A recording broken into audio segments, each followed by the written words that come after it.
Pressure आणायला लावायचा. शेतकऱ्यावर कुणाला आणायचं नाही. महिना आम्ही मागे लागलो. ऐका, आम्हाला किंमत आहे का नाही सांगा बघू. शेतकऱ्यावर प्रेशर आणायचं नाही, अन्याय करायचा नाही. आलं लक्षात. तुम्हाला जे सोयीस्कर असेल त्या पद्धतीने करून द्यायचा आम्ही प्रयत्न तुम्हाला करणार. साहेब प्रयत्न करू.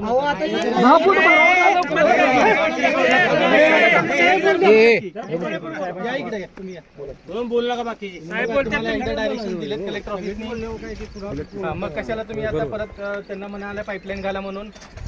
आम्ही दोन गोष्टी हे बघा, एकदा ठरलेलं राहुल रेखावर साहेब असताना आणि पंढरकर साहेब असताना त्यांच्या समोर ठरलेलं की तुम्ही पाईपलाईन घालाल ओव्हरसाईजच्या आणि आमच्या पाईपलाईन होऊन द्याल. इन केस मेंटेनन्स झाला, आता प्लास्टिकची पाईप घातली आहे, हा ती फुटली, परत तुम्ही घालणार आहे, त्याला मेंटेनन्स कसा करणार आहे तुम्ही? दोन गोष्टी आम्हाला समजून घ्यायचं नाही. हे बघा, मी एकदम क्लिअर आहे, ह्याच्यात कुणाचंच नुकसान नाही. तुमचं 2 मिनिटं मी ऐकलं. बोला. माझं 2 मिनिटं फक्त. दोन गोष्टी आहेत. एक तर तुम्हाला मोबदला पाहिजे असेल तर मोबदला नाही म्हणून सांगितलं. आम्ही शेतकरी मेलो का नाही?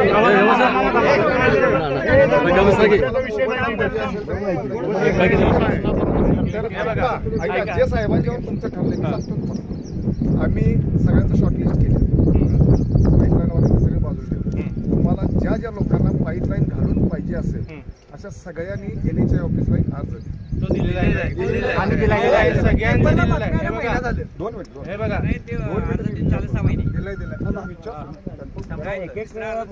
तो कलेक्टर ऑफिस मध्ये राहुल रेखावरांच्या ऑफिस मध्येच दिलेला आहे. नाही आपलं NHI दिलं.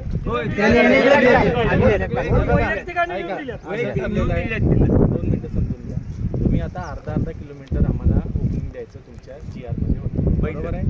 मग राहुल रेखावरांशी बोलणं झालं. आज समजा तुम्ही त्या झाडाच्या इथनं आणि ते तिकडं मध्ये आता शेतकरी आहे, हा, तिथं ओपनिंग असेल तर तुम्ही असं फिरवून कोण पाईपलाईनचा खर्च देणार? तुम्ही देणार आहे? नाही देणार.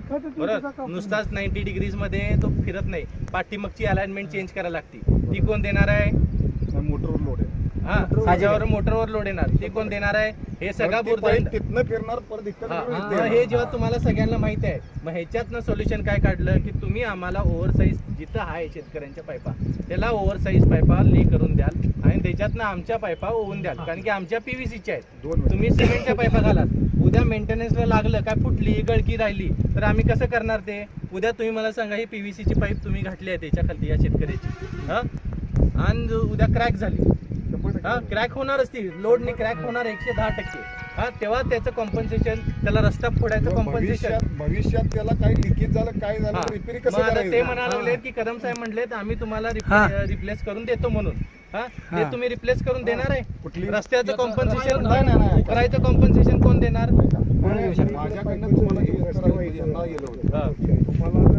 मोबदला पाहिजे असेल तर आम्ही मोबदला नको म्हणून एकदम क्लिअर सांगितलंय. ह्याच्यात असेल काय विषयच नाही ना साहेब, ह्या विषयावर बोलायचाच विषय नाहीये, एकदम क्लिअर आहे सगळ्यांच्या समोर. कुणाला मोबदला पाहिजे काय?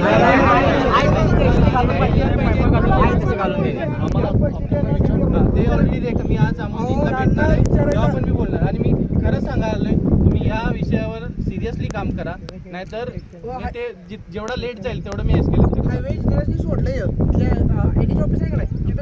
मग नंतर काही त्रास झाला कुणाला त्याच्यासाठी मी जबाबदार राहणार साहेब. माझं काम आहे शेतकऱ्यांसाठी उभं. हे बघा, माझं काम आहे शेतकऱ्यांसाठी क्लिअरली उभा राहणं, बाकी सगळ्या गोष्टी नंतर. शियात ना आपल्याला पाईपलाईन घालून. एक मिनिट, लेखी कलेक्टर ऑफिसला दिलेलं आहे. हे बघा, तू 1 मिनिट, आणि कोणाला बोलायचं आहे का? साहेब 1 मिनिट.